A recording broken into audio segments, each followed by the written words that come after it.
Xénophon, Mémoire sur Socrate, livre 2, chapitre 1er. Entretien de Socrate avec Aristippe de Cyrène au sujet des plaisirs et de la tempérance. Apologue de Prodicos. Il me semblait encore que Socrate, par de semblables discours, exerçait ses disciples à pratiquer l'abstention en face de la bonne chair, du vin, de la lubricité, du sommeil et de la résistance au froid, à la chaleur et à la fatigue. Sachant que l'un d'eux s'abandonnait sans retenue à tous ces excès, « Dis-moi donc, Aristippe, lui dit-il, si l'on te mettait dans l'obligation d'élever deux jeunes gens, l'un pour être capable de commander, l'autre pour ne point rechercher le pouvoir, comment formerais-tu chacun d'eux? Veux-tu que notre examen commence par la nourriture, c'est-à-dire par les premiers éléments? Oui, répondit Aristippe, car la nourriture me paraît être le principe de l'éducation. Sans la nourriture, il serait impossible de vivre. N'est-il pas probable qu'à l'heure des repas, tous les deux voudront prendre des aliments? Sans aucun doute. Si cependant il faut s'occuper d'une affaire pressante au lieu de satisfaire son appétit, auquel des deux en ferons-nous prendre l'habitude? Par Zeus à celui qui est élevé pour commander, afin que les affaires de l'État ne soient pas en souffrance pendant sa gestion. Et lorsqu'ils voudront boire, n'est-ce pas encore celui que nous accoutumerons à résister à la soif? Assurément. Et s'il faut vaincre le sommeil, être capable de se coucher tard, de se lever de bonne heure et de veiller aux besoins, auquel des deux l'apprendrons-nous? C'est encore au même. Eh bien, auquel enseignerons-nous à s'abstenir des plaisirs de l'amour, afin qu'il n'empêche pas d'agir, s'il le faut? Toujours au même. Maintenant, lequel habituerons-nous à ne pas éviter les fatigues, même à s'y exposer de plein gré? Évidemment, celui qui est élevé pour commander. Eh bien, s'il est une telle science qui conduit à triompher de ses adversaires, auquel conviendra-t-il mieux de la posséder? Avant tout, par Zeus, à celui qu'on destine au commandement, car sans une telle science, toutes les autres ne lui serviraient de rien. Ne te semble-t-il donc pas qu'un homme ainsi élevé sera bien moins exposé à se laisser prendre par ses ennemis que ne le sont les autres animaux? Les uns, en effet, amorcés par la gourmandise, attirés, en dépit de leur méfiance, par le désir et la pâture, se jettent sur l'appât et sont pris. D'autres trouvent des pièges dans l'eau où ils vont boire. C'est parfaitement vrai, dit Aristippe. D'autres, victimes de leur chaleur amoureuse, comme les cailles et les perdrix, entraînés dans la voie de la femelle par le désir et l'espoir du plaisir, perdent l'instinct et l'idée du danger et tombent dans les filets. C'est encore vrai. N'es-tu pas d'avis que c'est une honte pour l'homme de se placer dans la même condition que les plus stupides des animaux? Par exemple, les adultères qui pénètrent dans des appartements fermés, quoiqu'ils sachent que le délinquant s'expose à la menace de la loi, à tomber dans un piège, à se voir frapper d'infamie. Bien malgré ces maux et cette honte réservés à l'adultère, malgré tous les moyens qu'ils ont de se débarrasser sans danger de leurs désirs amoureux, ils se jettent tête baissée dans le péril. N'est-ce pas là le fait d'un véritable forcené? C'est mon avis. Puisque la plupart des occupations obligées de l'homme s'exercent en plein air, comme celle de la guerre, de l'agriculture et d'autres aussi importantes, ne trouves-tu pas que, chez bien des hommes, une grande négligence de ne pas endurcir contre le froid et le chaud? Assurément. Ainsi, celui qui veut commander doit s'exercer à supporter sans peine l'un et l'autre. Sans aucun doute. Si donc nous rangeons parmi les hommes capables de commander ceux qui supportent toutes ces incommodités avec constance, Ne devons-nous pas ranger les gens incapables de le faire parmi ceux qui le peuvent commander? J'en conviens. Eh bien, puisque tu connais la place que mérite chacune de ces deux classes d'hommes, as-tu déjà examiné quelle est celle que tu pourrais prendre exactement?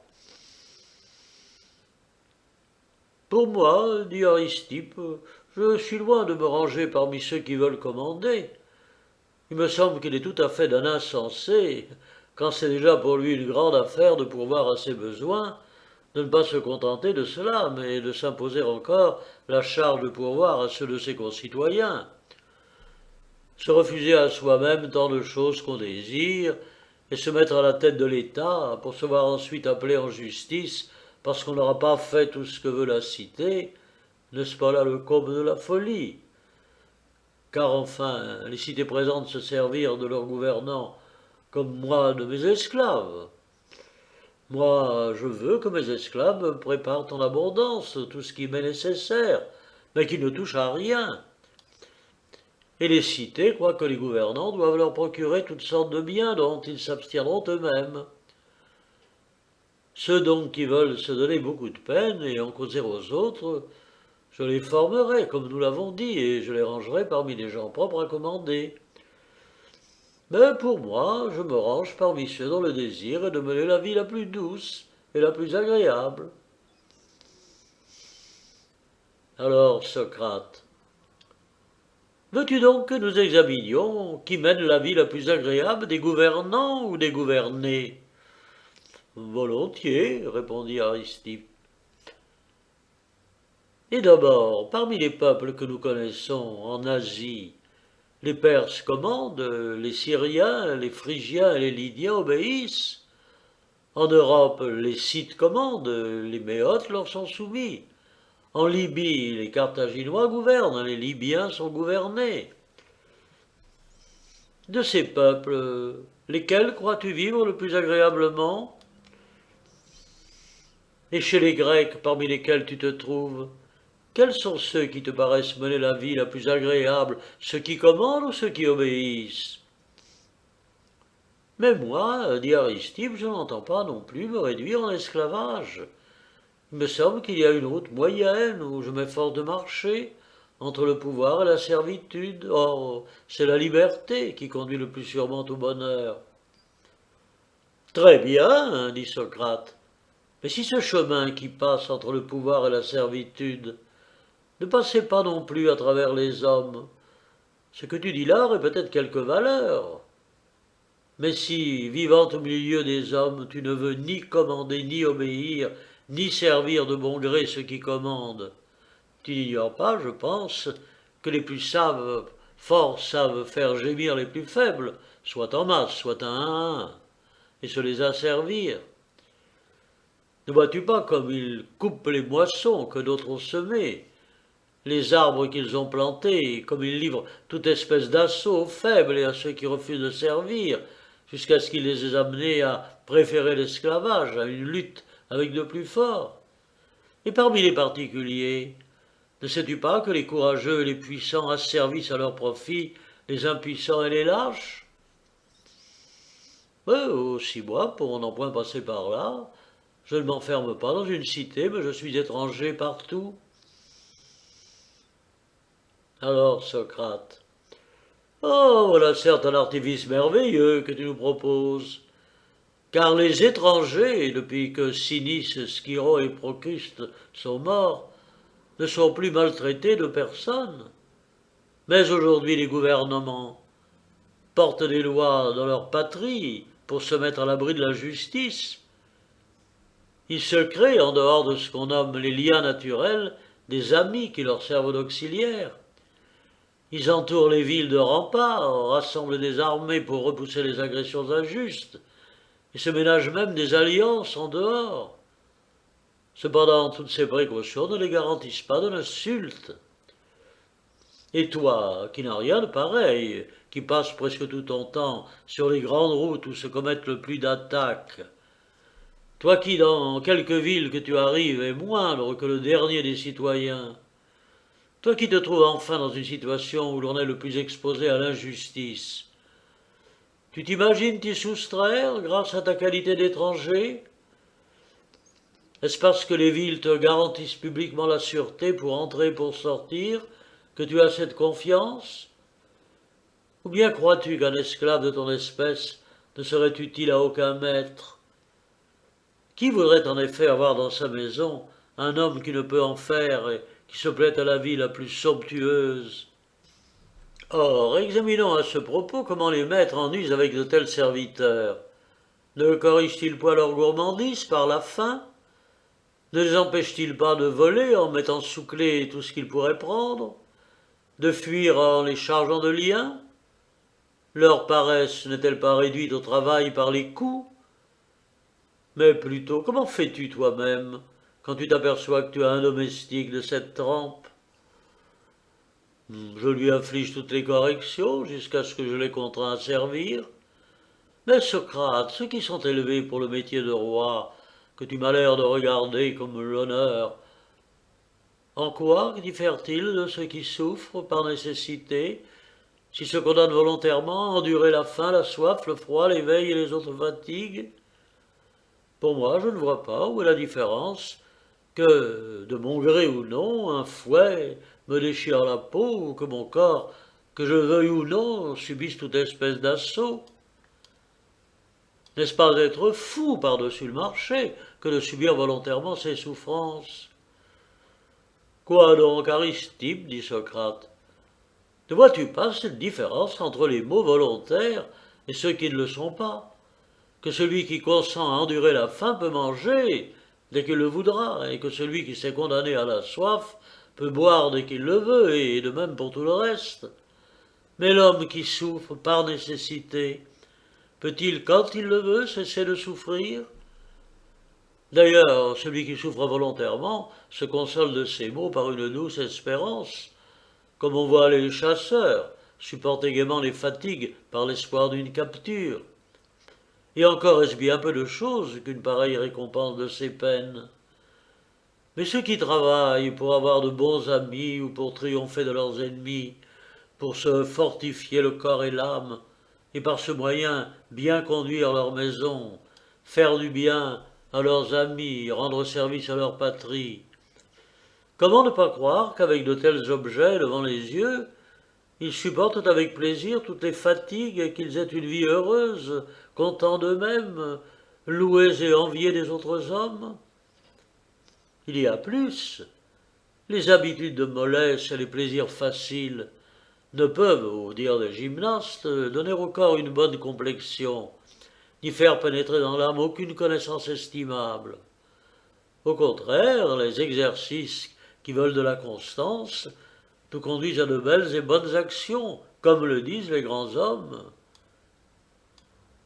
Hésiode dit quelque part: le vice est d'un accès engageant et facile.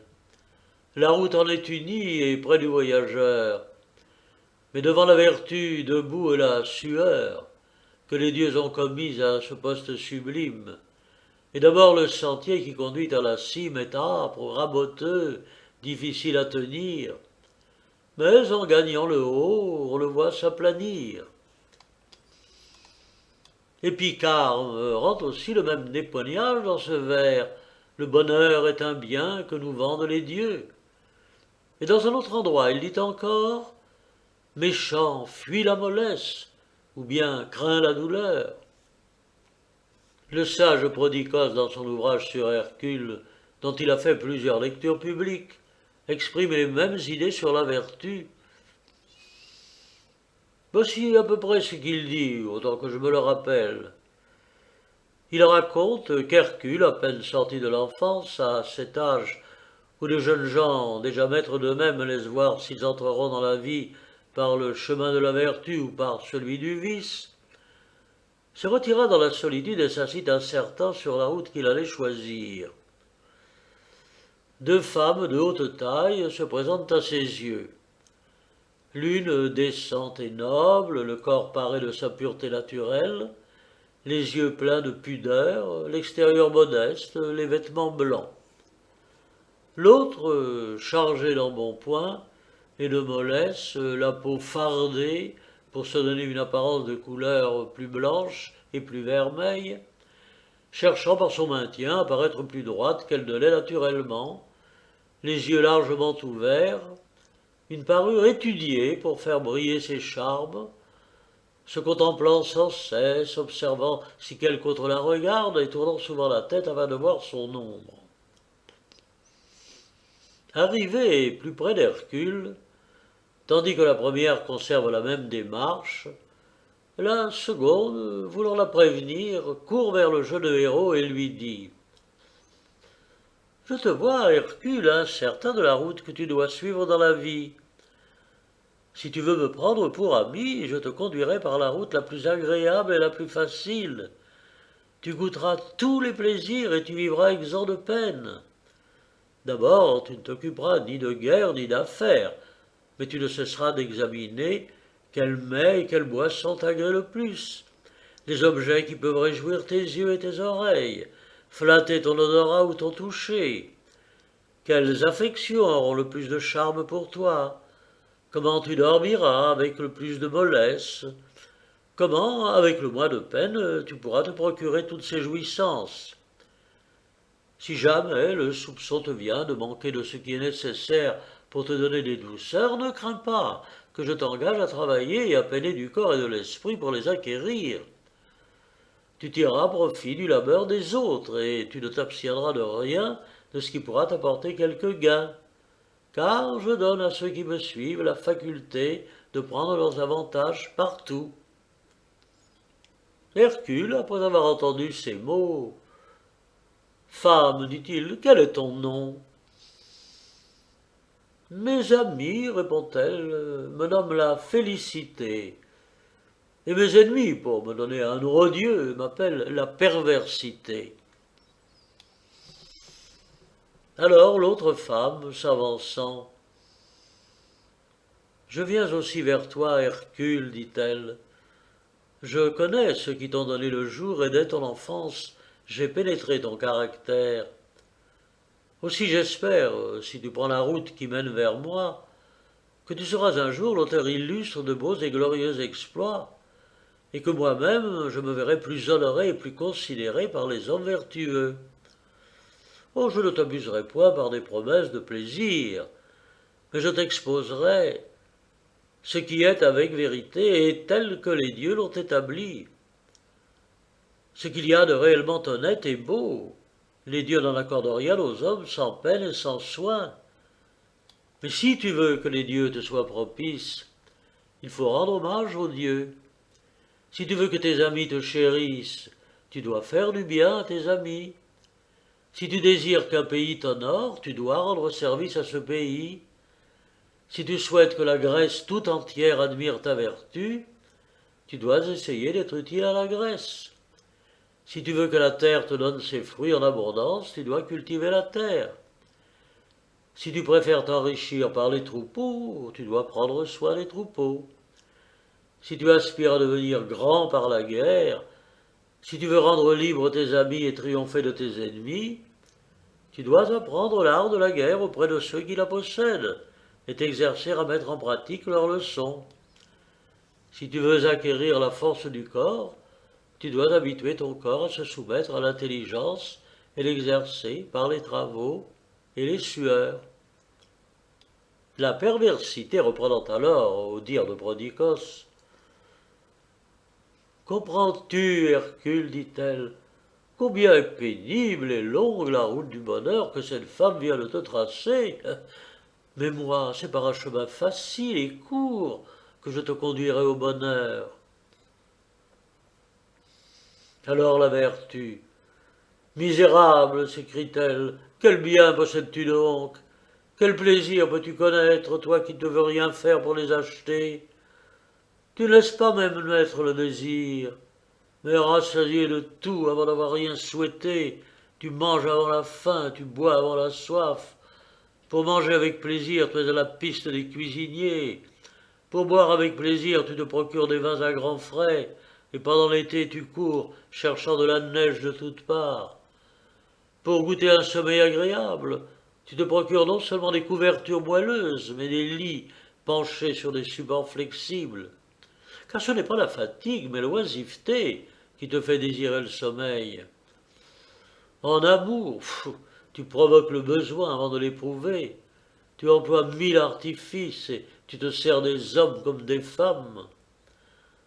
C'est ainsi en effet que tu formes tes amis. La nuit, tu les dégrades et le jour, tu les endors pendant les instants les plus précieux. Immortel, tu as été rejeté par les dieux et les hommes de bien te méprisent. Le son le plus flatteur de tous, celui d'une louange, n'est jamais arrivé à ton oreille. Et jamais tu n'as contemplé le plus ravissant des spectacles, car jamais tu n'as contemplé une bonne action faite par toi. Qui voudrait ajouter foi à tes paroles? Qui voudrait te secourir dans le besoin? Quel homme de bon sens oserait se mêler à ton bruyant cortège?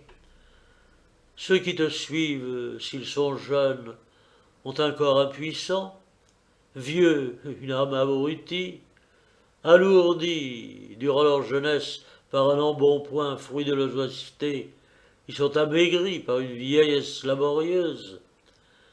Rougissant de ce qu'ils ont fait, accablés de ce qu'ils ont à faire, ils ont volé de plaisir en plaisir dans le premier âge et se sont réservés les peines pour la fin de leur vie. Moi, au contraire, je suis avec les dieux, je suis avec les gens de bien. Nulle belle action ne se fait sans moi, chez les dieux ni chez les hommes.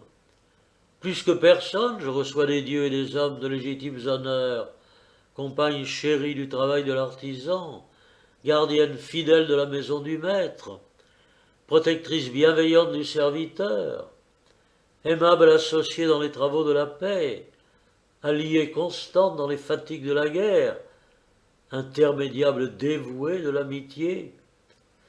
Mes amis jouissent avec plaisir et sans apprêt des aliments et des boissons, car ils attendent le désir pour manger et pour boire. Le sommeil leur est plus agréable qu'aux oisifs. Ils l'interrompent sans chagrin et ne lui sacrifient point leurs affaires. Les jeunes gens sont heureux des éloges des vieillards, et les vieillards reçoivent avec bonheur les respects de la jeunesse. Ils aiment à se rappeler leurs actions passées, et ils trouvent du charme à celles qu'ils doivent accomplir aujourd'hui. Par moi, ils sont aimés des dieux, chers à leurs amis, honorés de leur patrie. Et quand est venue l'heure fatale, ils ne se couchent pas dans un oubli sans honneur, mais leur mémoire fleurit, célébrée d'âge en âge. Voilà comment, Hercule, fils de parents vertueux, tu peux en travaillant acquérir le suprême bonheur. C'est à peu près ainsi que Prodicus raconte la leçon donnée à Hercule par la vertu. Mais il ornait ses pensées d'une expression plus relevée que je ne le fais dans ce moment. Songe-y donc bien, Aristippe, et fais quelques efforts pour régler la conduite que tu dois tenir pendant le reste de ta vie. Chapitre 7. Il vaut mieux exercer un métier que d'être à charge aux siens ou que de vivre dans la misère et dans l'oisiveté. Quand ses amis se trouvaient dans l'embarras par ignorance, il essayait de les en faire sortir par ses conseils. Lorsque c'était par pauvreté, il leur enseignait à se secourir autant que possible les uns les autres. Je dirai aussi ce que je sais de lui à ce sujet. Voyant un jour Aristarque plongé dans la tristesse, « Tu m'as l'air, Aristarque, lui dit-il, d'avoir quelque chose qui te pèse. Il faut partager le fardeau avec tes amis.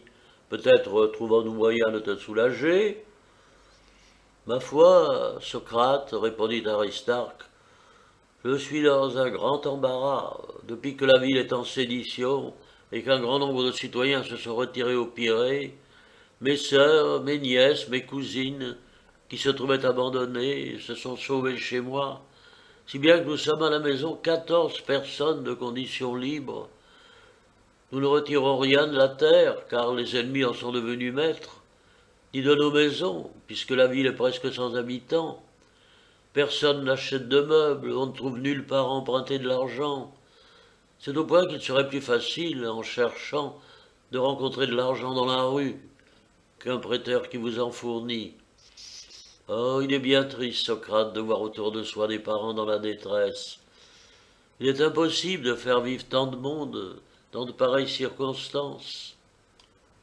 À ces mots, Socrate. Mais comment se fait-il donc, dit-il, que Céramon, qui a aussi beaucoup de monde à nourrir, suffisent non seulement à leurs besoins et aux siens, mais mettent encore de l'argent de côté et qu'ils s'enrichissent, tandis que toi, parce que tu as plusieurs personnes à faire vivre, tu as peur que vous ne périssiez tous faute du nécessaire. C'est ma foi parce qu'il nourrit des esclaves et moi des gens libres. Lesquels crois-tu donc les plus estimables? Des gens libres qui sont chez toi ou des esclaves qui sont chez Céramon? Mais je pense que ce sont les gens libres qui sont chez moi. N'est-il donc pas honteux que Céramon vive dans l'abondance avec des hommes de rien, tandis que toi, qui as des personnes beaucoup plus estimables, tu es dans le dénuement? Non, par Zeus, car il nourrit des artisans, et moi des personnes qui ont reçu une éducation libérale. Les artisans ne sont-ils donc pas ceux qui ont appris à faire quelque chose d'utile? Assurément. La farine n'est-elle pas chose utile? Oh, tout à fait. Et le pain? Tout autant. Eh bien, et les vêtements d'hommes et de femmes, les tuniques, les chlamydes, les exomides? Tout cela est fort utile. Et les personnes qui sont chez toi ne savent rien faire de tout cela? Au contraire, elles savent tout faire, je crois. Eh bien, ne vois-tu donc pas qu'en exerçant une de ces industries, en faisant de la farine, Nocicidès ne se nourrit pas seulement, lui et ses esclaves, mais un grand nombre de porcs et de bœufs, et qu'ils mettent à cette côté pour s'acquitter souvent des prestations publiques? En faisant du pain, Sirénus nourrit toute sa maison, et vit largement. Déméas de Colite, en faisant des chlamydes, mais non, des chlamydes, la plupart des mégariens, des exomides, souvent de quoi se nourrir. Oui, par Zeus, mais tous ces gens-là achètent des esclaves barbares, qu'ils forcent de travailler à leur guise, tandis que moi j'ai affaire à des personnes libres, à des parentes. Comment? Parce qu'elles sont libres et tes parentes, penses-tu qu'elles ne doivent rien faire que manger et dormir? Vois-tu que les autres personnes libres qui vivent dans une telle oisiveté aient une meilleure existence? Trouves-tu qu'elles soient plus heureuses que celles qui s'occupent des choses utiles qu'elles savent? Te semble-t-il que la paresse et l'oisiveté aident les hommes à apprendre ce qu'ils doivent savoir, à se rappeler ce qu'ils ont appris, à donner à leur corps la santé et la vigueur, à acquérir et à conserver tout ce qui est nécessaire à la vie, tandis que le travail et l'exercice ne servent de rien? Ont-elles appris ce que tu dis qu'elles savent comme des choses inutiles à la vie et dont elles n'auront que faire, ou au contraire pour s'en occuper un jour et en tirer parti? Quels sont donc les hommes les plus sages? De ceux qui restent dans l'oisiveté ou qui s'occupent de choses utiles? Les plus justes, de ceux qui travaillent ou qui, sans rien faire, délibèrent sur les moyens de subsister? Mais en ce moment, j'en suis sûr, tu ne peux aimer tes parentes, et elles ne peuvent t'aimer. Toi, parce que tu les regardes comme une gêne pour toi, elles, parce qu'elles voient bien qu'elles te gênent. Tout cela, il est à craindre qu'il ne résulte une haine d'autant plus vive et que la reconnaissance du passé ne soit amoindrie. Mais si tu leur imposes une tâche, tu les aimeras en voyant qu'elles te sont utiles, et elles te chériront à leur tour en s'apercevant qu'elles te contentent. Le souvenir du passé vous sera plus agréable. Votre reconnaissance s'en augmentera et vous deviendrez ainsi meilleurs amis et meilleurs parents. S'il s'agissait pour elles d'une action honteuse, la mort serait préférable. Mais aujourd'hui, tes parents ont, à ce qu'il paraît, des talents très honorables pour elles, ce qui convient le mieux à une femme. Or, ce qu'on sait bien, tout le monde le fait facilement et vite, avec adresse et avec plaisir. N'hésite donc pas à leur proposer un parti qui te sera avantageux autant qu'à elles, et qu'elles embrasseront sans doute avec joie. Au nom des dieux, Socrate, reprit Aristarque, ton conseil me semble excellent. Je n'oserais pas emprunter, et sachant bien qu'après avoir dépensé ce que j'aurais reçu, je n'aurais pas de quoi rendre. Maintenant, pour la mise en œuvre, je crois pouvoir me décider à le faire. Aussitôt dit, on se procure des fonds, on achète de la laine, les femmes dînaient en travaillant, soupaient après le travail, et la gaieté avait succédé à la tristesse. Au lieu de se regarder en dessous, on se voyait avec plaisir. Elles aimaient Aristarque comme un protecteur, et Aristarque les chérissait pour leur service. Enfin, celui-ci vint gaiement conter l'aventure à Socrate, et lui dit que ses parents lui reprochaient d'être le seul de la maison qui mangeât sans rien faire. « Eh, dit Socrate, que leur contes-tu la fable du chien ?» On dit que du temps que les bêtes parlaient, la brebis dit à son maître « Ta conduite est bien étrange. Nous qui te fournissons de la laine, des agneaux, du fromage, tu ne nous donnes rien que nous ne soyons obligés d'arracher à la terre. Et ton chien, qui ne te rapporte rien, tu partages avec lui ta propre nourriture. » Le chien, qui l'avait entendu, lui dit « Il a raison, par Zeus, car c'est moi qui vous garde et qui vous empêche d'être enlevé par les hommes ou ravi par les loups. Si je ne veillais sur vous, vous ne pourriez paître dans la crainte de périr. » On ajoute alors les brebis qu'elles consentirent à ce que le chien leur fût préféré. Va donc dire aussi à tes parentes que tu les gardes et que tu les surveilles comme le chien de la fable, et que grâce à toi, elles ne sont insultées par personne, et qu'elles peuvent, sans crainte et sans chagrin, continuer leur laborieuse existence. Chapitre 8. Socrate engage le journalier Euther à choisir un genre de vie plus convenable. Un jour, après une longue séparation, il rencontra un autre vieux camarade. « D'où viens-tu, Euther » lui dit-il. « Sur la fin de la guerre, Socrate, je suis revenu d'un voyage, et maintenant me voici. J'ai perdu les biens que j'avais au-delà des frontières. Mon père ne m'a rien laissé en Attique, et je suis forcé aujourd'hui, à mon retour, de faire œuvre de mes mains pour me procurer le nécessaire. Cela m'a paru meilleur que de rien demander à personne, d'autant que je n'ai rien sur quoi je puisse emprunter. Et combien de temps crois-tu que ton corps ait la force de travailler pour te procurer le nécessaire, moyennant un salaire? Oh, pas longtemps, ma foi. Cependant, quand tu seras vieux, il est évident que tu auras à faire des dépenses et personne ne voudra te payer pour tes services manuels. Tu dis vrai.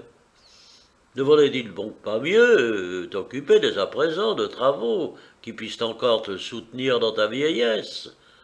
T'adresser à un homme qui a de grandes propriétés, qui a besoin de quelqu'un pour les régir, surveiller les travaux, l'aider à rendre les récoltes, à conserver son avoir, lui rendre service pour service. J'aurais peine, Socrate, à endurer l'esclavage. Pourtant, ceux qui sont dans la tête des cités et qui dirigent les affaires publiques ne sont pas regardés pour cela comme plus esclaves que les autres hommes. On les croit au contraire plus libres. Enfin, Socrate, je ne veux pas du tout m'exposer à recevoir des reproches. Certes, Terre, il n'est pas facile de trouver un travail qui n'expose pas aux reproches. Quoi qu'on entreprenne, il est difficile de ne pas faire de fautes. Il est encore difficile, quand on n'en fait pas, de ne pas rencontrer un juge inepte. Aussi, je m'étonnerais que, dans ce que tu dis faire aujourd'hui, il fût aisé de se mettre à l'abri du blâme. Il faut donc essayer d'éviter les gens pointilleux, et rechercher ceux qui ont l'esprit bien fait, te charger de tout ce que tu peux faire, te défier de ce que tu ne peux pas, et exécuter le mieux possible et de grand cœur tout ce que tu auras entrepris. Je crois qu'en agissant ainsi, tu t'exposeras fort peu aux reproches, tu trouveras des ressources contre l'indigence, tu vivras sans peine et sans crainte, et jusqu'à ta vieillesse, tu auras largement de quoi te suffire. Chapitre 9. Socrate indique à Criton le moyen de se mettre à l'abri des sycophantes. Il entendit un jour, mois présent, Criton se plaindre que la vie était difficile à Athènes pour un homme qui voulait s'occuper tranquillement de ses affaires. Aujourd'hui, disait-il, il y a des gens qui m'attendent des procès, non parce que je leur fais du tort, mais parce qu'ils se figurent que j'aimerais mieux donner de l'argent que de me créer des embarras. Alors, Socrate, dis-moi, Criton, répondit-il, tu nourris des chiens pour écarter les loups de tes brebis?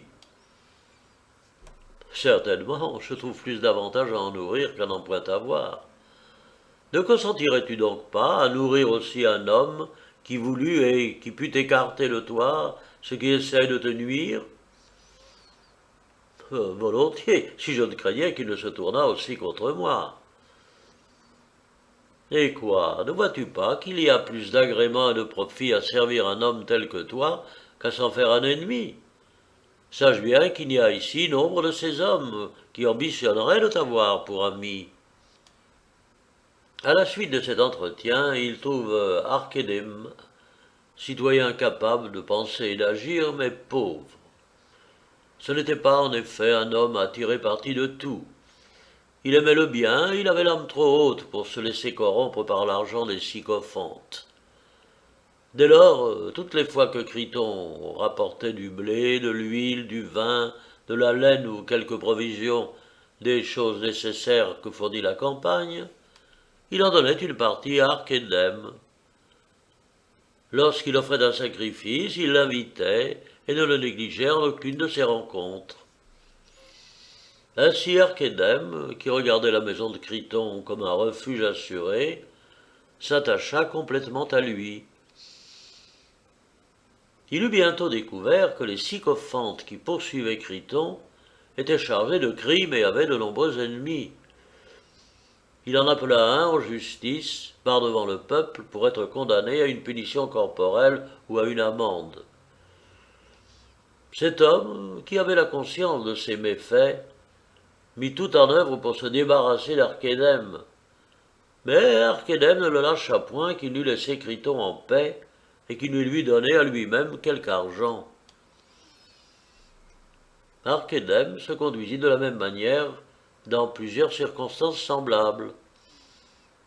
Alors, comme il arrive que, quand un berger a un bon chien, les autres bergers s'empressent de placer auprès de lui leur troupeau pour profiter aussi de ce chien, ainsi les amis de Criton le prièrent de les mettre comme lui sous la garde d'Archédème. Archédème obligeait donc Criton de bon cœur, et non seulement Criton vivait en paix, mais encore tous ses amis. Puis lorsque les ennemis d'Archédème lui reprochaient de s'être fait par intérêt le flatteur de Criton, « De quel côté est la honte ?» répondait Archédème. « Ou d'entretenir avec des hommes vertueux un échange de services réciproques, de s'en faire des amis et de s'opposer aux méchants, ou de tout faire pour nuire aux gens de bien et de s'attirer ainsi leur inimitié, et de faire au contraire cause commune avec les méchants, d'essayer de s'en faire des amis et de préférer leur commerce à celui des honnêtes gens ?» De ce moment, Archédème fut un des amis de Criton, et les autres amis de Criton l'eurent en estime. Chapitre 10. Il engage Diodore à secourir Hermogène dans la pauvreté. Je sais encore qu'il eut cette conversation avec Diodore, un de ses amis.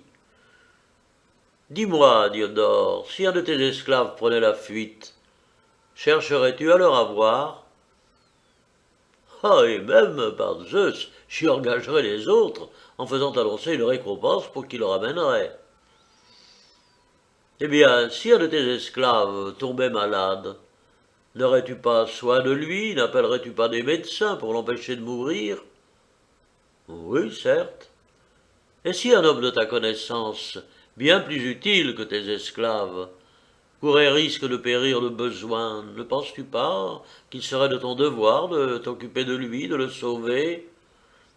Or, tu sais qu'Hermogène n'est pas un ingrat, qu'il rougirait de recevoir de toi des services sans t'en rendre à son tour.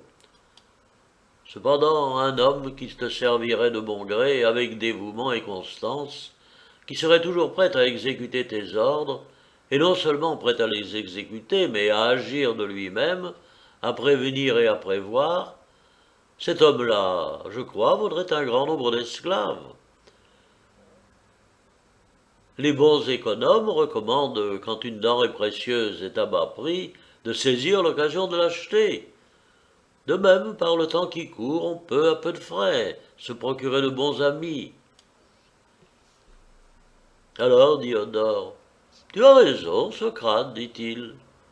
Prie Hermogène de venir me trouver.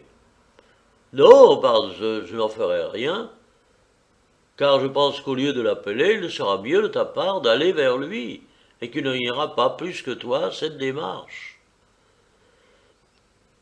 Diodore se rendit en hâte près d'Hermogène, et, sans qu'il lui en coûtât beaucoup, il gagna un ami qui se faisait un devoir de ne rien dire et de ne rien faire qui ne fût utile et agréable à Diodore. Chapitre 2. Lamproclès, fils aîné de Socrate, était irrité contre sa mère. Socrate le rappelle au devoir de la reconnaissance et de la piété filiale. S'étant aperçu que Lamproclès, l'aîné de ses fils, était irrité contre sa mère, « Dis-moi, mon enfant, lui demanda-t-il, sais-tu qu'il y a certains hommes qu'on appelle ingrats ?»« Je le sais, répondit le jeune homme.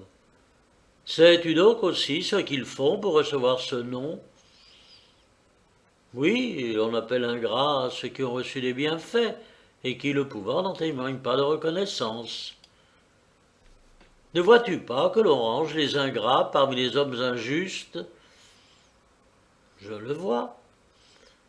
T'es-tu donc déjà demandé si, de même qu'il est injuste de rendre ses amis esclaves, tandis qu'il est juste d'asservir ses ennemis, de même aussi il est injuste d'être ingrat envers ses amis et juste de l'être envers ses ennemis. Assurément, et je crois que celui qui ne s'efforce pas de témoigner de la reconnaissance à un bienfaiteur, soit ami, soit ennemi, est un homme injuste.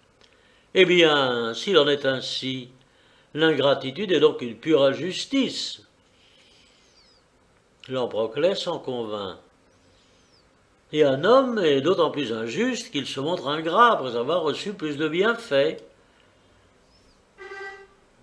Il en convint encore. Eh bien, où trouverons-nous jamais personne qui ait reçu plus de bienfaits que les enfants ne reçoivent de leurs parents ? Ce sont les parents qui les ont fait passer du néant à l'être, au spectacle de tant de merveilles, à la jouissance de tant de biens que les dieux ont donnés à l'homme. Et ces biens nous semblent si précieux que tous, tant que nous sommes, nous ne craignons rien tant que de les perdre. Aussi les cités ont-elles établi la peine de mort contre les plus grands crimes, comme le châtiment le plus effrayant pour arrêter l'injustice. Sans doute tu ne te figures pas que c'est exclusivement pour les plaisirs de l'amour que les hommes cherchent à avoir des enfants, puisque les rues et les maisons sont pleines de moyens de se satisfaire. Mais on nous voit considérer quelles femmes nous donneront les plus beaux enfants, et c'est à celles-là que nous nous unissons pour réaliser notre espoir.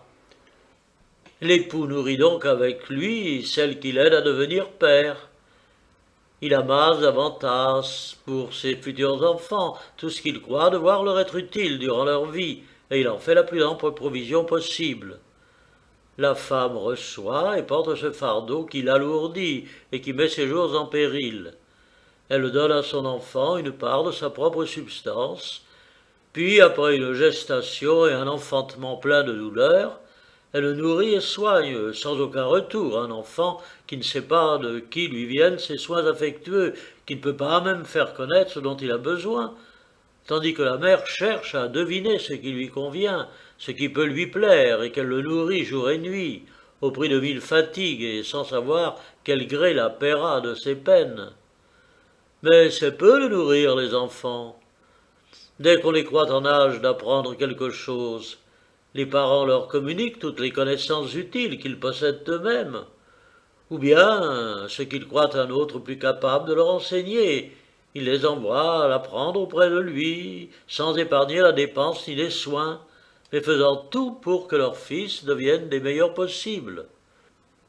À cela le jeune homme répondit: Oui, certes, elle a fait tout cela et 1000 fois plus encore. Mais personne, cependant, ne pourrait supporter son humeur.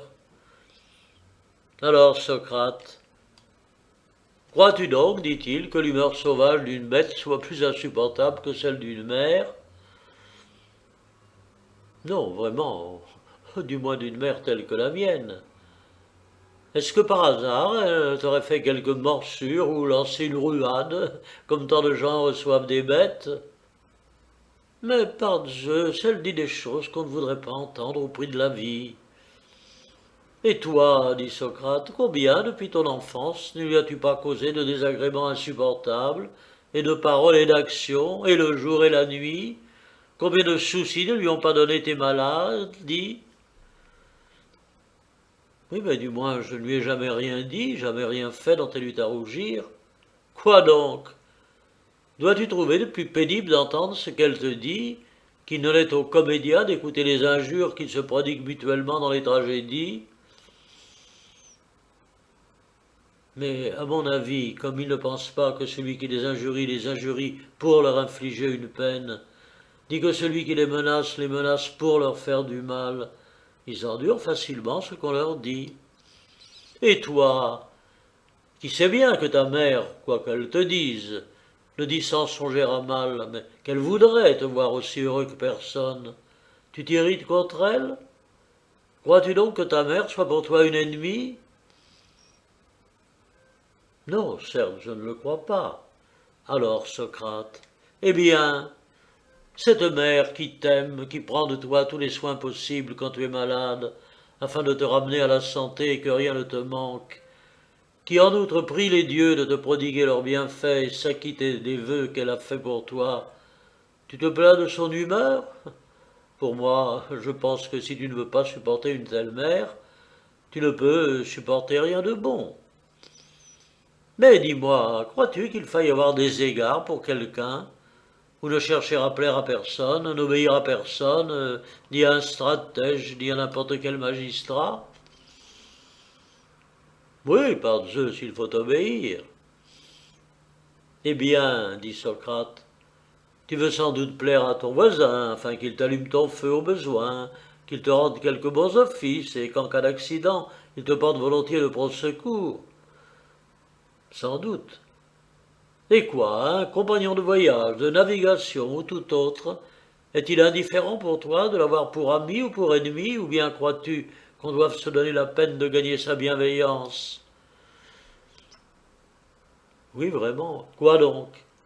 Tu es prêt à avoir des attentions pour tous ces étrangers, et ta mère, qui te chérit plus que personne, ne t'aime?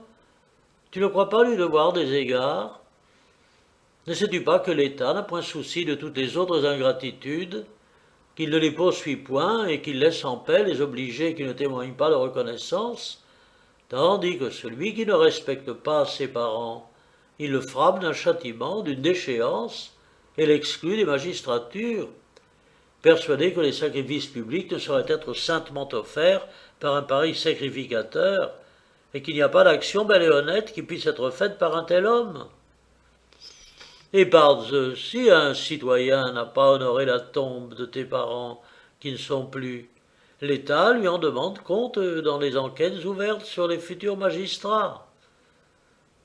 Toi donc, mon fils, si tu es sage, tu prieras les dieux de te pardonner tes offenses envers ta mère, dans la crainte qu'ils ne te regardent comme un ingrat et ne te refusent leurs bienfaits. Et pour les hommes, tu prendras garde aussi qu'instruit de ton manque de respect pour tes parents, ils ne te méprisent tous et ne te laissent priver d'amis. Car s'ils pensaient que tu fus ingrat envers tes parents, aucun d'eux ne te croirait capable de reconnaître un bienfait. Chapitre 3. Pour réconcilier deux frères, Chéréphon et Chérécrate, Socrate expose à celui-ci les avantages de l'amitié fraternelle. Chéréphon et Chérécrate, deux frères qui lui étaient connus, vivaient mal ensemble. Socrate s'en étant aperçu, et voyant un jour Chérécrate, « Dis-moi, Chérécrate, lui demanda-t-il, Ne serais-tu point par hasard de ces hommes qui croient les richesses plus avantageuses que des frères, et cela bien que les richesses soient dépourvues de raison, tandis qu'un frère est un être raisonnable, qu'elles aient besoin d'être défendues, tandis qu'il peut nous défendre, qu'elles soient en nombre infini, tandis qu'il est unique? C'est encore une chose étonnante que l'on se croit lésé d'avoir des frères dont on ne possède pas les biens, tandis qu'on ne se plaint pas d'avoir des concitoyens qui vous fassent tort de leur richesse. Mais plutôt l'on calcule qu'il vaut mieux habiter avec un grand nombre et posséder sans crainte des ressources suffisantes que de vivre seul et de jouir sans sécurité de la fortune de tous les citoyens. Puis, quand il s'agit de frères, on méconnaît cette vérité. D'autre part, ceux qui peuvent acheter des esclaves en achètent pour avoir des aides dans leurs travaux. Ils s'attachent des amis pour trouver près d'eux du secours, et ils négligent leurs frères, comme si l'on trouvait des amis parmi ses concitoyens et que l'on n'en trouva point parmi ses frères. Et pourtant, c'est beaucoup pour inspirer l'amitié que d'être nés des mêmes parents.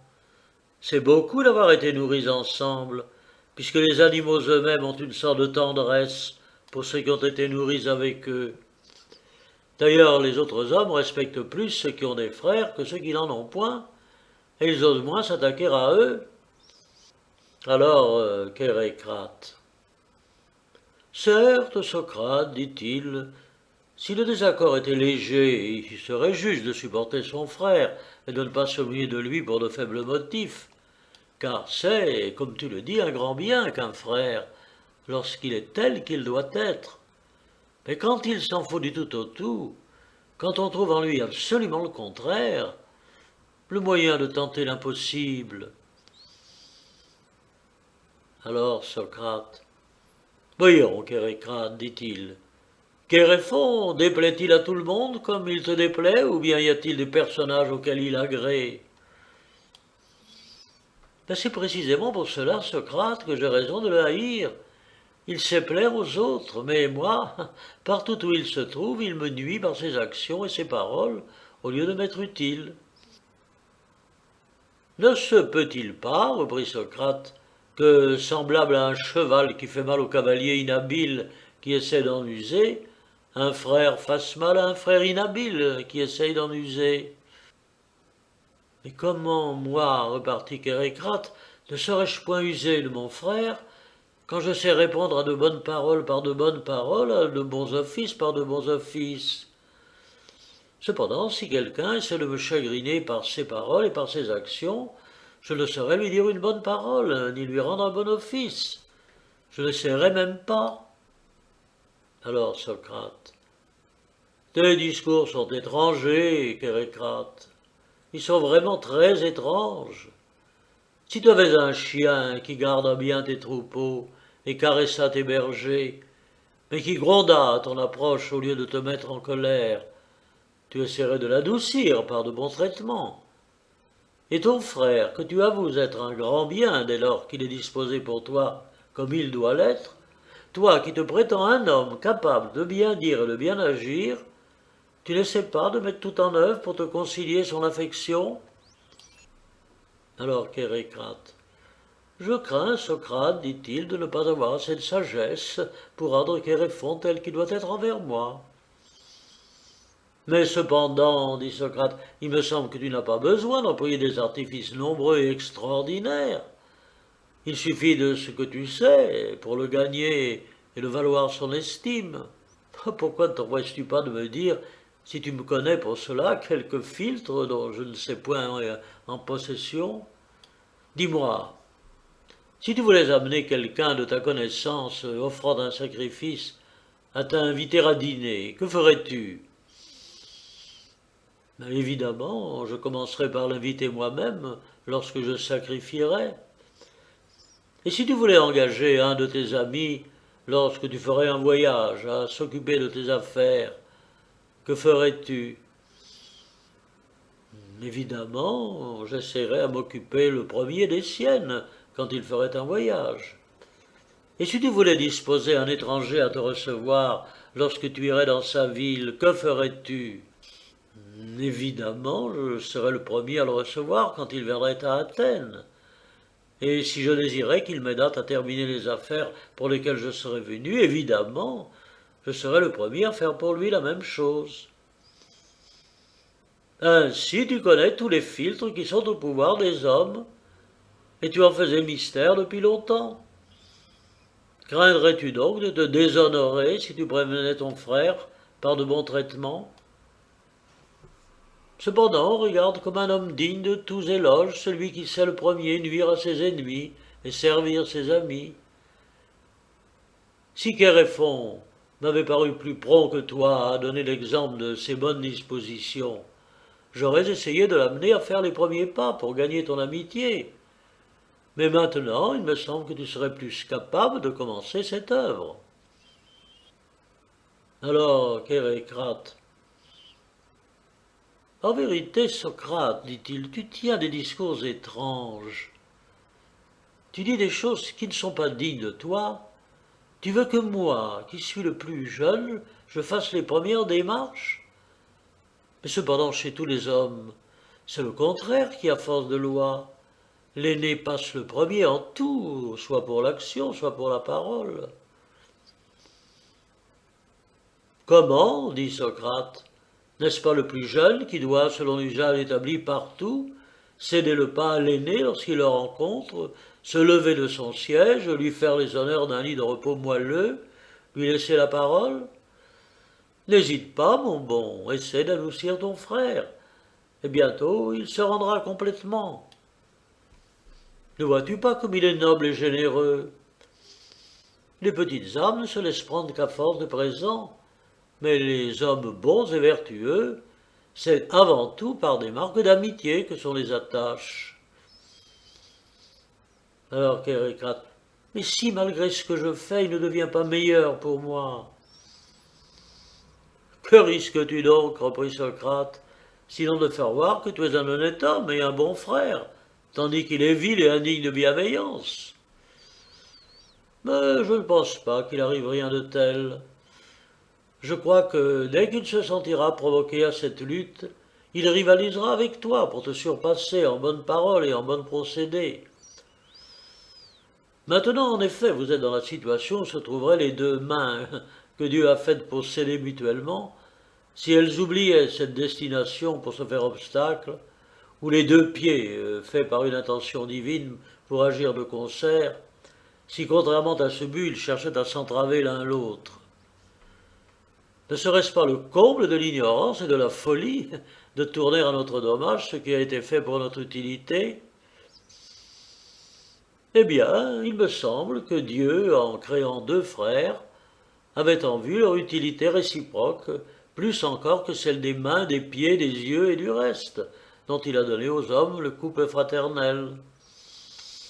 Les mains ne pourraient saisir à la fois, s'il le fallait, deux objets éloignés de plus d'une orgie, et les pieds aller à la fois sur deux points éloignés d'une orgie. Les yeux même, qui semblent avoir une portée bien plus étendue, ne peuvent voir à la fois sur deux points éloignés d'une orgie. Les yeux même, qui semblent avoir une portée bien plus étendue, ne peuvent voir à la fois par devant et par derrière les objets les plus rapprochés. Mais deux frères qui s'aiment, quelle que soit la distance qui les sépare, peuvent agir de concert et se servir mutuellement. Chapitre 4. Un bon avis est le plus précieux de tous les biens. J'ai entendu Socrate dire en parlant des amis des choses dont on pourrait profiter largement pour apprendre à en acquérir et à en user. Il disait qu'il entendait répéter à beaucoup de personnes que le plus précieux de tous les biens est un ami sûr et vertueux, mais qu'il voyait chacun s'occuper en général de toute autre chose que de l'acquisition des amis. Il voyait, disait-il, tout le monde mettre des soins à acquérir des maisons, des champs, des esclaves, des troupeaux, des meutes, et s'efforcer de garder ce qu'il a. Mais un ami, que l'on dit être la plus précieux de tous les biens, il ne voyait personne se soucier de l'acquérir, et une fois acquis, de le conserver. Que les amis ou les esclaves soient malades, Il voyait, disait-il, des gens faire venir les médecins auprès des esclaves et s'empresser de mettre tout le reste en œuvre pour leur rendre la santé. Les amis, il les considérait comme rien. Amis ou esclaves venant à mourir, ils pleurent les esclaves et regardent leur mort comme une perte. Quant aux amis, ils croient n'avoir rien perdu. Ils ne laissent sans soin ni surveillance aucune de leurs possessions, mais ils négligent les amis qui réclament leurs soins. Il ajoutait à cela qu'il voyait la plupart des hommes connaître fort bien le nombre de tous les objets qu'ils possèdent, si considérables qu'ils soient. Pour leurs amis, si peu nombreux qu'ils paraissent être, non seulement ils en ignorent le nombre, mais quand on leur en demande la liste et qu'ils essaient de la donner, ce qu'ils y avaient d'abord inscrit, ils les effacent ensuite, tant ils s'inquiètent de ses amis. Et pourtant, à quel bien peut-on comparer un ami sincère sans qu'il paraisse préférable? Quel cheval, quel attelage est aussi utile qu'un bon ami? Quel esclave est aussi dévoué, aussi fidèle? Quelle possession peut offrir autant d'avantages? Un bon ami est toujours prêt à se substituer à son ami dans tout ce qui lui manque, soit pour la gestion de ses affaires particulières, soit pour celles de l'État. S'il veut rendre un service à quelqu'un, il lui vient en aide. Si quelque crainte le trouble, il arrive à son secours, partageant ses dépenses et ses démarches, employant de concert avec lui la persuasion ou la violence, le charmant toujours dans le bonheur, le relevant sans cesse dans l'adversité. Les services que les mains rendent à chacun de nous, ce que font les yeux pour la vue, les oreilles pour l'audition, les pieds pour la marche, n'est pas au-dessus de ce que fait un ami dévoué. Souvent même, ce qu'on n'a pas fait pour soi-même, ce que l'on n'a vu ni entendu ni parcouru, un ami l'exécute pour son ami. Il est pourtant quelques hommes qui s'efforcent de soigner les arbres pour en recueillir les fruits. Mais lorsqu'il s'agit du plus productif de tous les biens, de ce qu'on appelle un ami, la plupart se montrent insouciants et paresseux à en prendre soin. Chapitre 5. Pour avoir de vrais amis, il faut s'en montrer digne. Je l'ai entendu un autre jour tenir un langage bien capable de faire entrer en lui-même son auditeur et de l'amener à considérer quel degré d'estime il méritait auprès de ses amis. Ayant vu qu'un de ceux qui le fréquentaient négligeait son ami accablé par la pauvreté, il s'adressa à Antisthène en présence de cet indigne ami et de beaucoup d'autres personnes. « Dis-moi, Antisthène, lui demanda-t-il, y a-t-il un tarif pour les amis comme pour les esclaves? Parmi les esclaves, l'un vaut 2 mines, l'autre pas même la moitié d'une. Celui-ci en vaut 5, celui-là 6. Nicias même, fils de Nicératus, paya Dito 1 talent, l'intendant de ses mines d'argent. J'examine donc, si de même qu'il y a un tarif pour les esclaves, il y a un pour les amis. Oui, par Zeus, dit Antisthène, il est tel homme que je voudrais mieux avoir pour ami que d'avoir 2 mines. Tel autre que je préférerais pas la moitié d'une, tel dont je donnerais jusqu'à 10 mines, et tel autre enfin que je paierais de toute ma fortune et de tous mes revenus. Donc, reprit Socrate, s'il en est ainsi, il serait bon que chacun examinât à quel taux il doit être estimé par ses amis, et s'efforçât de valoir le plus possible, afin de risquer moins de s'en vouloir abandonner. Car, pour ma part, j'entends souvent dire à l'un que son ami l'a trahi, à l'autre qu'il s'est vu préférer une mine par l'homme à l'amitié duquel il croyait. Je me demande donc, en voyant tout cela, si de même qu'on vend un mauvais esclave et qu'on le cède au prix qu'on en trouve, un mauvais ami dont on trouve plus que la valeur ne doit pas être mis en vente et vendu. Mais je vois qu'on ne vend jamais les bons esclaves, et qu'on n'abandonne jamais les bons amis. Chapitre 6. Ce qu'il faut faire pour choisir et gagner des amis. Il me semblait encore, à propos des qualités qu'on doit chercher dans ses amis, donner des conseils pleins de sens lorsqu'il parlait ainsi.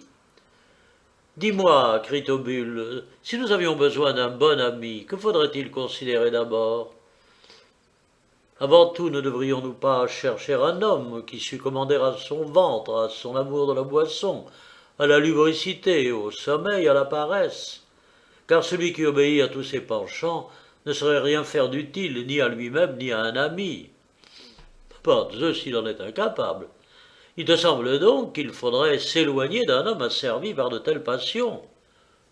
Tout à fait. Mais quoi, celui qui aime la dépense, qui ne peut se suffire à lui-même, qui toujours a besoin des autres, qui ne peut rendre si on lui prête, qui se fâche si on ne lui prête pas, ne serait-ce pas aussi, à ton avis, un ami fort incommode? Assurément. Il faudrait donc encore s'éloigner d'un tel homme. Il faudrait s'en éloigner.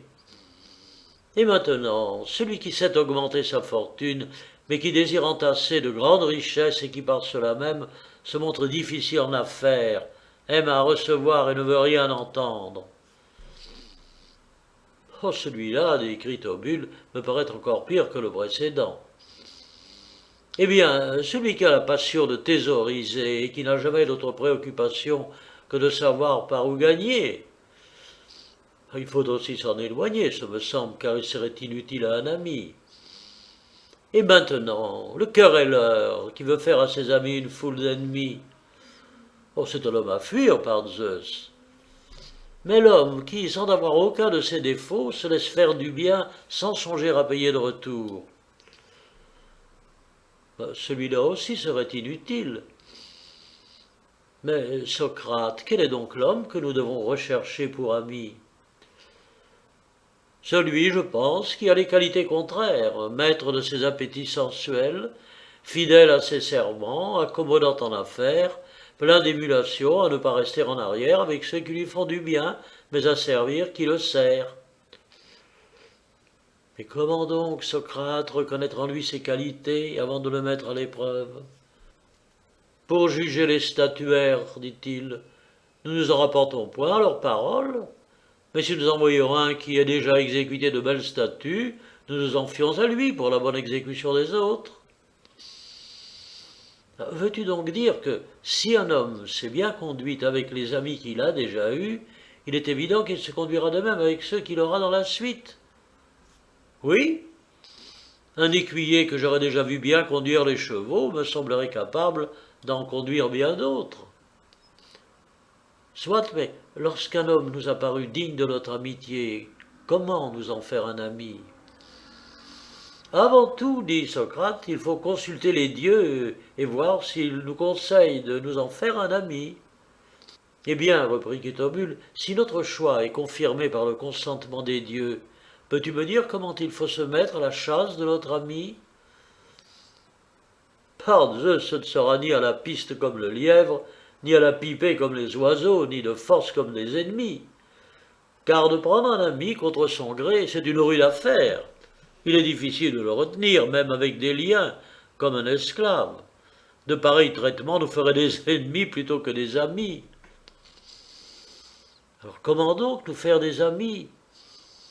On dit qu'il y a certaines paroles magiques qui, lorsqu'on les sait et qu'on les prononce, nous font des amis de qui nous voulons, qu'il y a des filtres dont la connaissance sert à se faire aimer de qui l'on veut. Et où irons-nous apprendre ces recettes? Les paroles enchanteresses que les sirènes adressaient à Ulysse, Homère les a dites. Elles commencent à peu près ainsi. Approche, illustre Ulysse, honneur des Lachéens. Mais Socrate, n'est-ce donc pas là le chant magique à l'aide duquel les sirènes retenaient les autres hommes et les empêchaient de se dérober à leur séduction? Non, ce chant ne s'adressait qu'aux seuls amis de la vertu.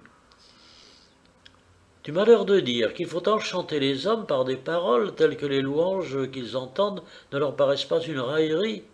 Autrement, nous nous ferions un ennemi et nous serions repoussés si nous allions près d'un homme qui se sait petit, laid et faible, lui dire pour le louer qu'il est beau, grand et vigoureux. Mais connais-tu quelques autres enchantements? Non, mais j'ai entendu dire que Périclès en possédait beaucoup, dont il se servait pour se faire aimer de ses concitoyens. Et Thémistocle, comment a-t-il fait pour gagner leur amitié? Par Zeus, ce n'est pas avec des enchantements, mais en les entourant de ses bienfaits. Ah, tu veux dire sans doute, Socrate, que si nous voulons acquérir un bon ami, nous devons être également honnêtes en parole et en action. Croyais-tu donc, dit Socrate, qu'un méchant homme peut se procurer des amis vertueux? C'est que j'ai vu, dit Aristobule, de méchants rhéteurs, amis d'orateurs distingués, et des hommes sans connaissance militaire, liés intimement avec les plus habiles généraux. Eh bien, pour revenir à notre propos, connais-tu aussi des hommes inutiles qui aient été capables de se faire des amis utiles? Non, par Zeus, mais s'il n'est pas impossible aux méchants de se lier d'amitié avec des gens honnêtes, je suis en peine de savoir s'il est facile, étant honnête soi-même, de trouver des amis parmi les hommes vertueux. Ce qui t'embarrasse, Critobule, c'est que tu vois souvent des gens qui font le bien et qui s'abstiennent du mal, loin d'être amis, s'attaquer les uns les autres et se traiter plus indignement que ne feraient les derniers des hommes. Et il n'y a pas, dit Critobule, que les particuliers qui agissent ainsi. Mais les villes, même celles qui ont le plus d'amour pour tout ce qui est beau et le plus d'horreur pour tout ce qui est honteux, sont fréquemment en guerre les unes contre les autres. Lorsque j'y songe, je désespère tout à fait de pouvoir acquérir des amis. Je vois que les méchants ne peuvent s'aimer entre eux. Et en effet, comment des êtres ingrats, négligents, cupides, sans foi et sans frein, pourraient-ils devenir amis? Aussi je pense que les méchants sont faits pour se haïr plutôt que pour s'aimer. De plus, comme tu le dis toi-même, les méchants ne sauraient former avec les bons un concert amical. Car quelle amitié possible entre ceux qui font le mal et ceux qui le détestent? Mais si les hommes mêmes qui pratiquent la vertu se divisent pour les premières places dans les cités, si la jalousie les entraîne à une haine réciproque, où trouver des amis? Chez quels hommes rencontrer la bienveillance et la fidélité? Il y a dans tout cela, Critobule, reprit Socrate, diverses manières d'envisager les faits. Naturellement, les hommes ont le sentiment de l'amitié. Ils ont besoin les uns des autres, se laissent aller à la pitié, se donnent mutuellement des secours. Ils le comprennent et en sont reconnaissants. Mais ils ont aussi le sentiment de l'inimitié. Quand leurs idées sur les biens et les plaisirs sont les mêmes, ils luttent pour y atteindre. Quand ils sont divisés d'opinion, ils se combattent entre eux. La guerre naît de la dispute et de la colère, la malveillance des désirs ambitieux, la haine de la jalousie. Et cependant, l'amitié se glisse à travers tous les obstacles pour unir les cœurs vertueux. C'est que, grâce à la vertu, ils aiment mieux posséder sans agitation une fortune modérée que de dominer surtout par la guerre. Ils peuvent, quand ils ont faim ou soif, partager entre eux sans peine les aliments et la boisson. Quand ils sont épris d'un bel objet, se résister à eux-mêmes pour ne pas affliger ceux qu'ils doivent respecter. Ils ne prennent des richesses que leur part légitime, sans aucune idée de cupidité, et de plus ils cèdent les uns les autres. Ils savent terminer leurs différends, non seulement sans se causer de peine, mais encore leur mutuel avantage et empêcher la colère de s'emporter jusqu'au repentir. Enfin, ils ôtent tout prétexte à l'envie, en partageant leurs richesses avec leurs amis et en regardant les biens de leurs amis comme leurs biens propres. N'est-il donc pas naturel que les hommes vertueux, lorsqu'ils arrivent aux charges de l'État, loin de se nuire, se rendent de mutuel service? Car pour ceux qui désirent les honneurs et l'autorité dans leur patrie, afin d'avoir toute licence de piller les fonds publics, de faire violence aux citoyens et de vivre dans la mollesse, ce sont des cœurs injustes, pervers, incapables d'aucun attachement. Mais l'homme qui recherche les honneurs afin de se mettre lui-même à l'abri de toute injustice et de prêter à ses amis un appui légitime, qui, devenu magistrat, s'efforce d'être utile à sa patrie, est-il donc incapable de s'entendre avec un autre citoyen vertueux comme lui? Lui sera-t-il moins facile, entouré d'hommes vertueux, de servir ses amis?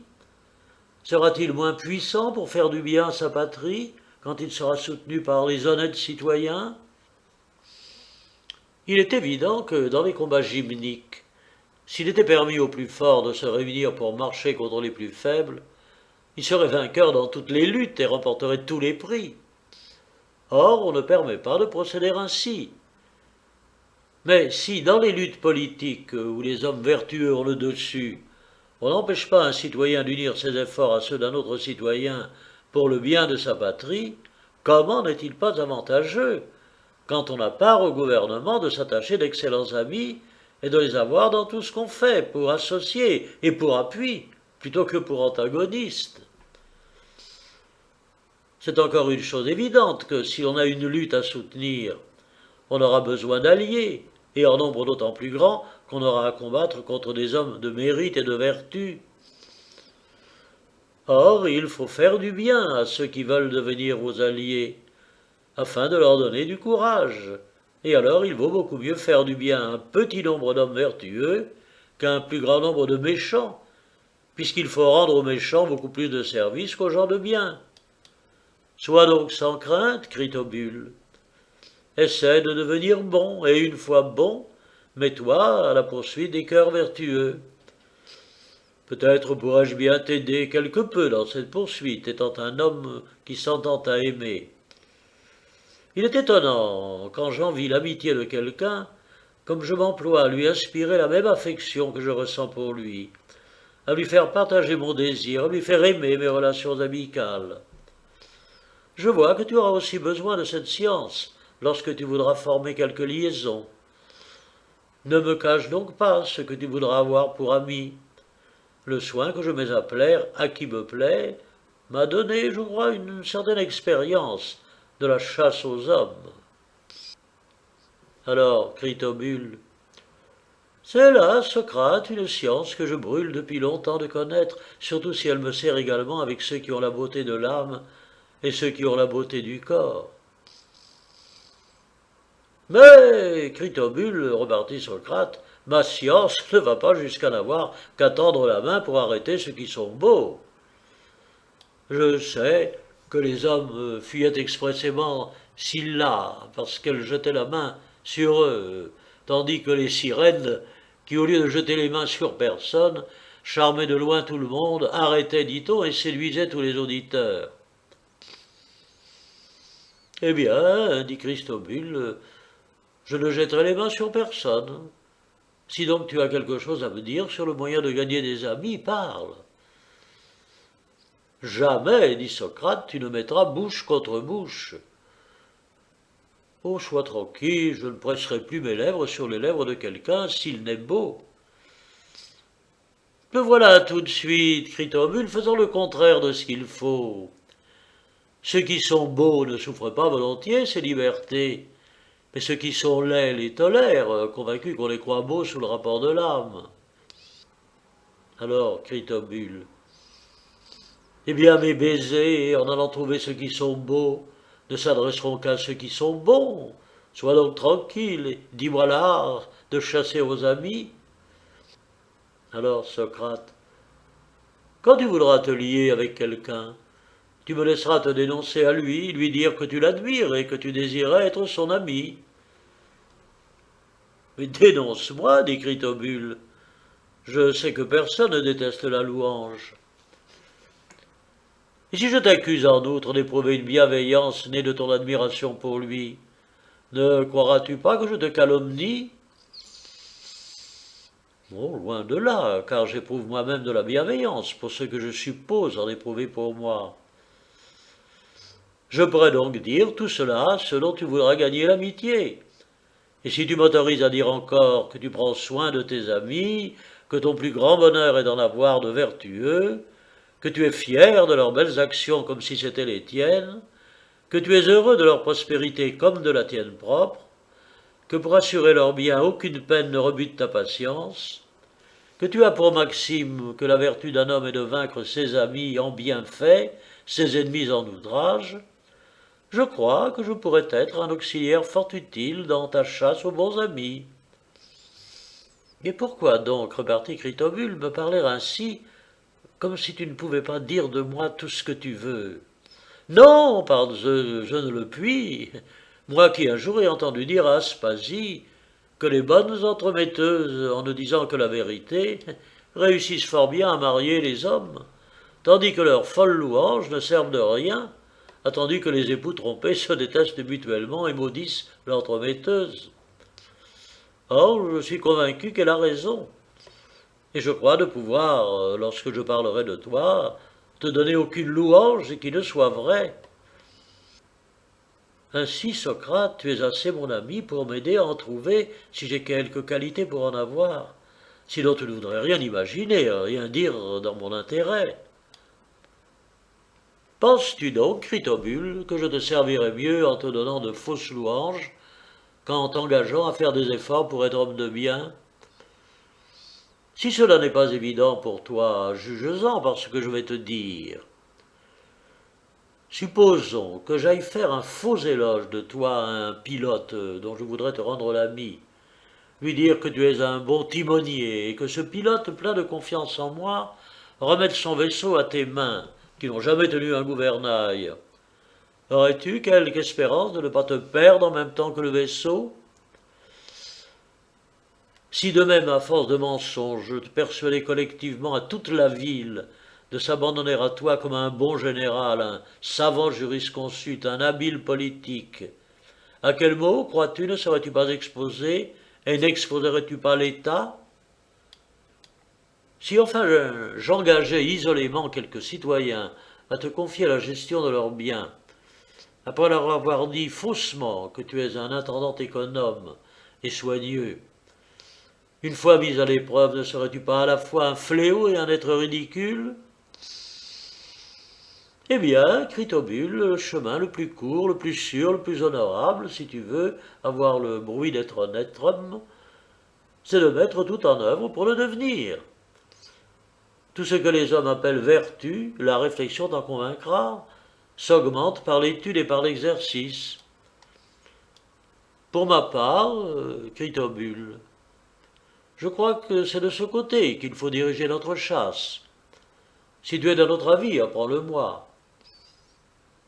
Alors, Critobule, je rougirais, Socrate, répondit-il, de te faire quelque objection, car je ne dirais rien de bien ni de vrai.